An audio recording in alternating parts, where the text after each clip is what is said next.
Kristus menurut Santo Lukas. Dimuliakanlah Tuhan.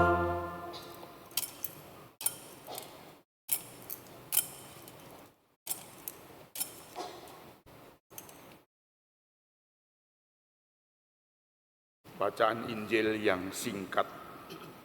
Ketika tiba waktu penyucian menurut hukum Musa, Maria dan Yosef membawa Yesus ke Yerusalem untuk menyerahkan dia kepada Tuhan.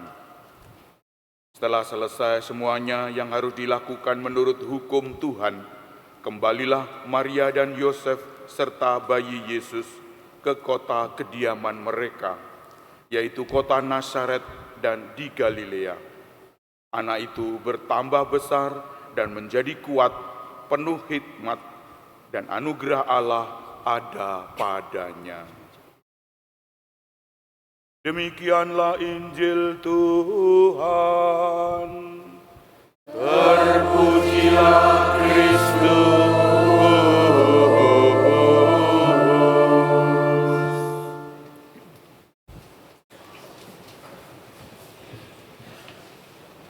Bapak Ibu Saudara-saudara yang terkasih, kami bacakan surat Gembala Ardas 2024. Bagi umat Katolik Keuskupan Surabaya, tahun menghidupi gereja yang satu, kudus, katolik, dan apostolik. Para romo, suster, bruder, frater, katekis, dan saudara sekalian umat Allah di Keuskupan Surabaya yang terkasih.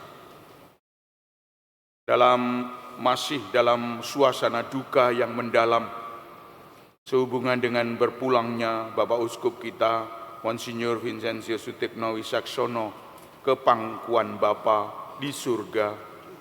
Maka dalam doa dan restunya kita tetap konsisten meneruskan cita-cita beliau dalam penggembalaan umat di Keuskupan Surabaya seperti yang telah dirumuskan dalam Ardas Arah Dasar Keuskupan Surabaya.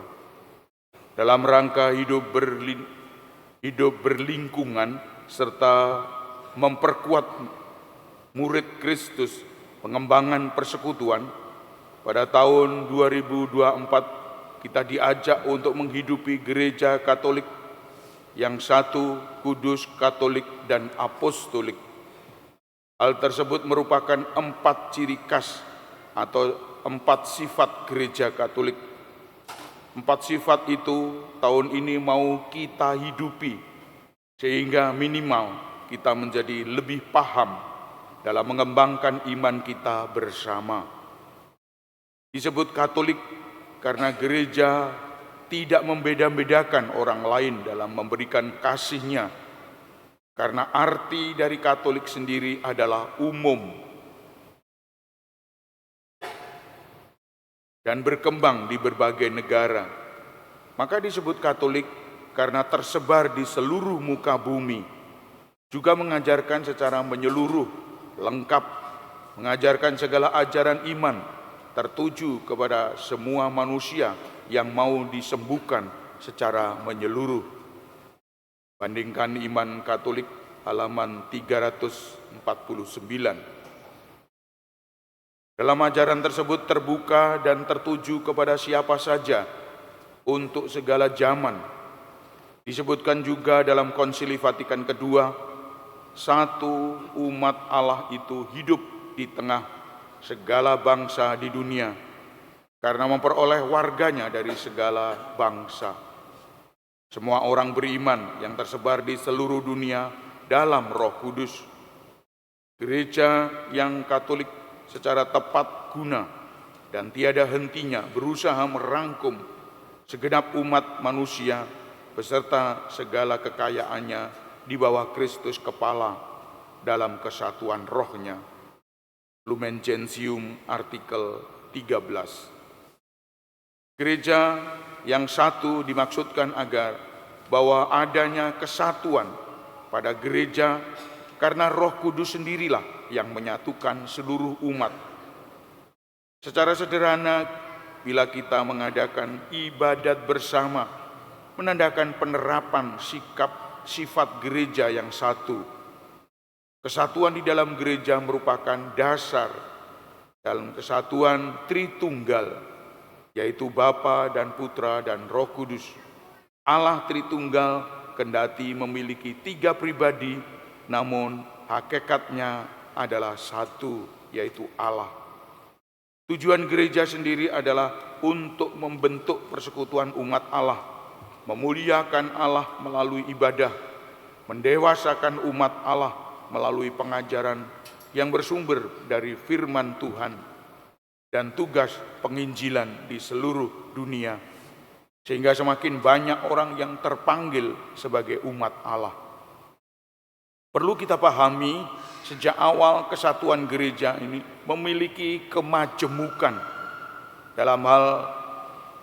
Dalam hal tersebut disebabkan oleh karena perbedaan anugerah Allah. Di lain hal dikarenakan karena keragaman orang-orang yang menerimanya.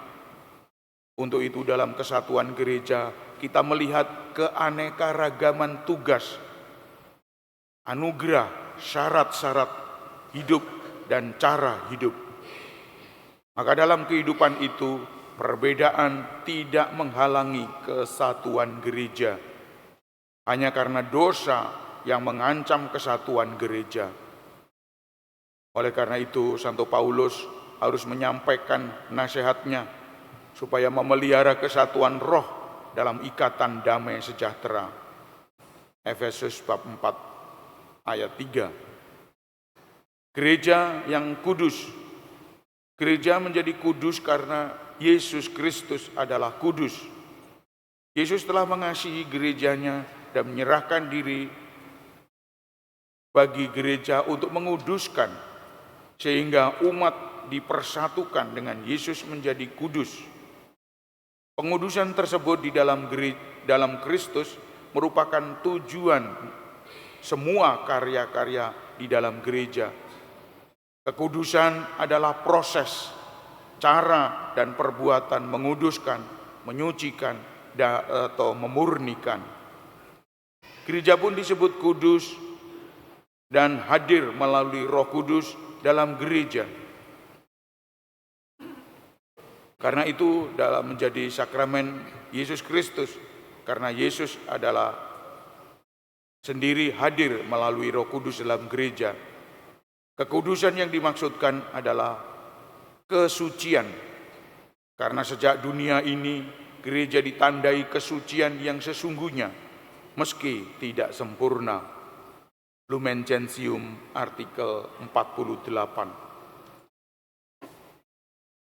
Ia masih harus mencapai lagi kesucian dalam anggota-anggotanya, karena semua orang beriman dipanggil untuk berjalan menuju kesucian yang sempurna.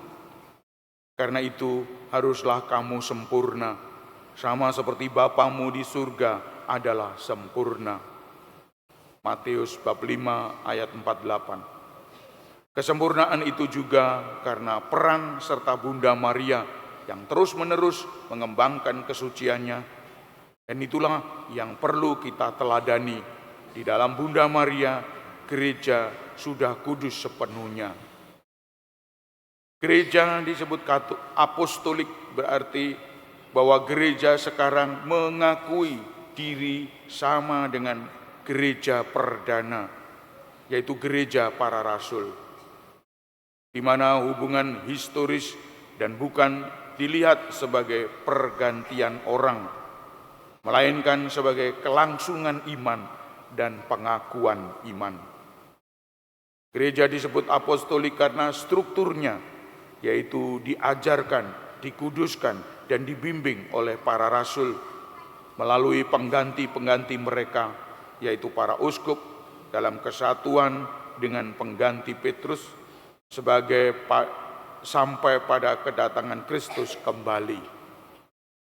Sebagai umat yang disatukan di dalam kesatuan Bapa, Putra, dan Roh Kudus, murid-murid Kristus berziarah di dunia ini secara universal, terhitung dalam gereja yang satu, kudus, katolik, dan apostolik, di dalam kesatuan Paus, Uskup Roma sebagai pengganti Rasul Petrus.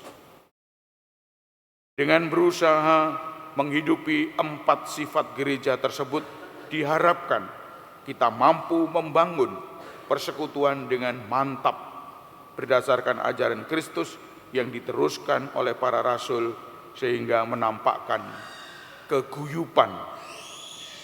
Saudara-saudari umat Allah yang terkasih, dalam kesempatan ini saya ingin menyampaikan sedikit pesan tahunan Konferensi Wali Gereja Indonesia tahun 2023. Temanya adalah berjalan bersama menuju Indonesia damai. Meminjam istilah Peritus Sidang atau Profesor Dr. Antonius Edi Kristianto OFM, makna dari tema tersebut antara lain Gereja Katolik Indonesia sebagai bagian tak terpisahkan dari masyarakat Indonesia, terus berjalan bersama, sementara masyarakat sendiri menghadapi dinamika yang tidak kurang menantang. Masalah yang ada di permukaan dan menantang kiranya bukan situasi damai, melainkan bagaimana mewujudkan keadilan sosial yang merata.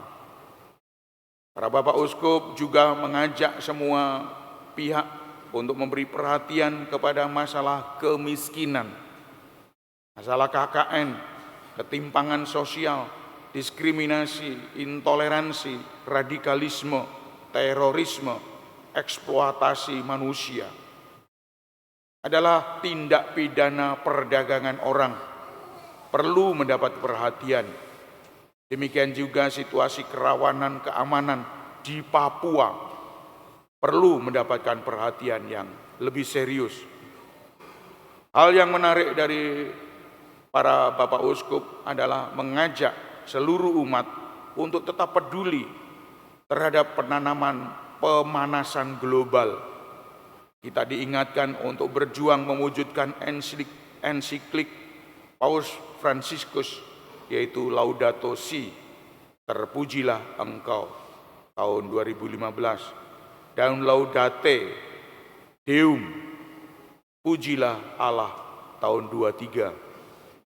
Demikian juga para Bapak Uskup mendorong umat terlibat aktif untuk melahirkan para pemimpin baru yang memegang teguh Pancasila, Undang-Undang Dasar 45, menghormati kebinekaan, memiliki integritas, serta mengutamakan kepentingan umum di atas kepentingan pribadi, keluarga, dan kelompoknya.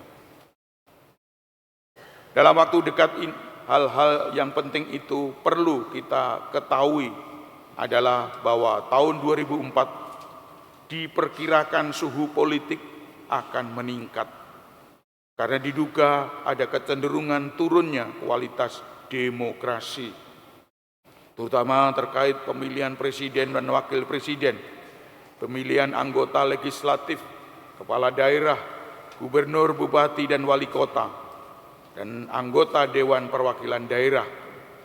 Dalam hal ini diingatkan akan bahaya politik identitas berdasarkan SARA, rawan dimanfaatkan oleh para kontestan politik.